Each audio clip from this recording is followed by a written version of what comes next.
ഏറ്റവും വലിയ ഇന്ദ്രിയ അനുഭവം കാഴ്ചയാണെന്ന് തോന്നിയിട്ടുണ്ട്. എല്ലാ വർഷവും ഈ ലൈറ്റുകളൊക്കെ ഉണ്ടാകാറുണ്ട് ഈ ഓണം വാരാഘോഷത്തിന്റെ ഭാഗമായി. പക്ഷെ അത് ഓരോ തവണ കാണുമ്പോഴും പുതിയൊരു അനുഭവം അതിൽ നിന്നും കിട്ടാറുണ്ട്.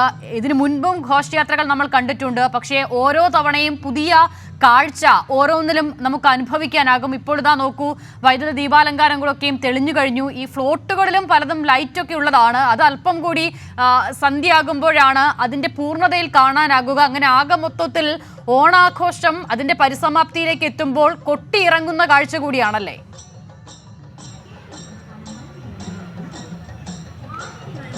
അസിത, തീർച്ചയായും കൂടുതൽ കളറാവുകയാണ് എന്നുള്ളത് തന്നെയാണ് അതിൻ്റെ ഏറ്റവും ഒരു ആപ്റ്റ് ആയിട്ടുള്ള ഒരു വാക്ക് എന്ന് പറയുന്നത്. ഓണാഘോഷം കൂടുതൽ കളറാകുന്നു. അതിന്റെ സമാപന ഘോഷയാത്രയോടുകൂടി കൂടുതൽ കളറാകുന്നു പറയാം. മുൻ വർഷങ്ങളിലൊക്കെ തന്നെ ഇത്തരത്തിൽ ഈ ദീപാലങ്കാരങ്ങളും സാംസ്കാരിക ഘോഷയാത്രയും ഒക്കെ ഉണ്ടാകാറുണ്ട്. പക്ഷേ ഓരോ വർഷം കഴിയുന്തോറും ഓരോ കാര്യത്തിലും, അതായത് ഇപ്പോൾ ദീപാലങ്കാരങ്ങൾ ഒരുക്കുന്ന കാര്യത്തിലാണെങ്കിലും ഈ ഫ്ലോട്ടുകളുടെ കാര്യത്തിലാണെങ്കിൽ തന്നെ എന്തൊക്കെ തരത്തിലുള്ള പുതുമകൾ കണ്ടെത്താൻ കഴിയുമോ അത്തരത്തിലുള്ള പുതുമകളൊക്കെ അവതരിപ്പിക്കപ്പെടുന്നു എന്നുള്ളതാണ് പ്രധാനമായ ഒരു സവിശേഷത ഈ ഫ്ലോട്ടുകളുടെ. ഏതായാലും കഴിഞ്ഞ വർഷം ഈ വയനാട് ദുരന്തം ഉൾപ്പെടെയുള്ള കാര്യങ്ങൾ ഉണ്ടായതുകൊണ്ട് തന്നെ ഈ സാംസ്കാരിക ഘോഷയാത്രകളൊന്നും സംഘടിപ്പിക്കാൻ കഴിഞ്ഞിട്ടില്ല.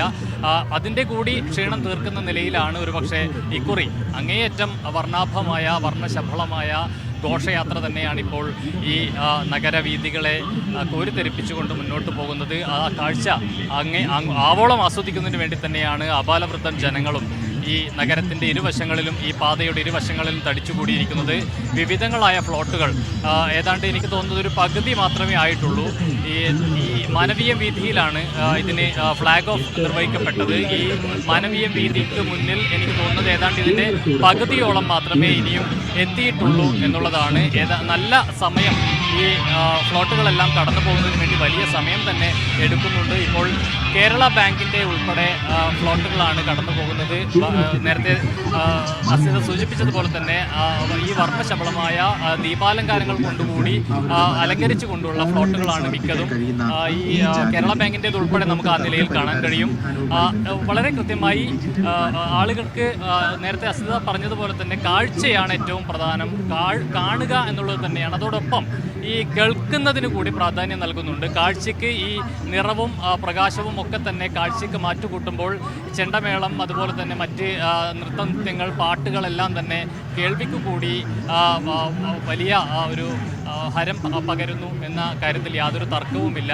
കേരളത്തിൻ്റെ തനത് കലകളെല്ലാം തന്നെ ഇതിൻ്റെ ഭാഗമായി അവതരിപ്പിക്കപ്പെടുന്നു എന്നുള്ളതാണ്. കഥകളിയുണ്ട്, ചവിട്ട് നാടകം, മോഹിനിയാട്ടം, മാർഗംകളി, ഒപ്പന, എല്ലാ കേരളത്തിൻ്റെ തനത് കലാരൂപങ്ങളെല്ലാം തന്നെ ഈ സാംസ്കാരിക ഘോഷയാത്രയുടെ ഭാഗമാകുന്നു. അത് ആളുകൾക്ക് എല്ലാം, അതായത് ഒറ്റ ഒരു ഘോഷയാത്രയിലൂടെ തന്നെ ഏതാണ്ട് 10-50ഓളം കലാരൂപങ്ങളെ പരിചയപ്പെടാൻ കഴിയുന്നു, അത് ആസ്വദിക്കാൻ കഴിയുന്നു എന്നുള്ളത് തന്നെയാണ് ഈ ഘോഷയാത്രയുടെ ഏറ്റവും വലിയ സവിശേഷത എന്ന് പറയുന്നത്.